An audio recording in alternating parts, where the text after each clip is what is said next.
Ready to transform your GitHub profile from bland to brand and make it a magnet for collaborators and opportunities. First things first, we need to create a special repository that will house your profile README, and it needs to be named exactly as your GitHub username to make the magic happen.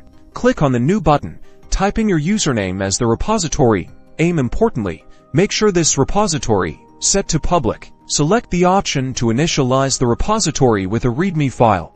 This is crucial because that will be the foundation of your profile, and click Create Repository. Now that you have the README file created, it is time to start customizing, so click the pen icon to edit the README file directly in the browser. Start by adding a welcoming header. Next, showcase your key skills and technologies, and consider using badges to visually represent them. Think of what projects or expertise you want to lead with. Highlight your best projects by adding links and descriptions. Make sure to keep the descriptions short but clear.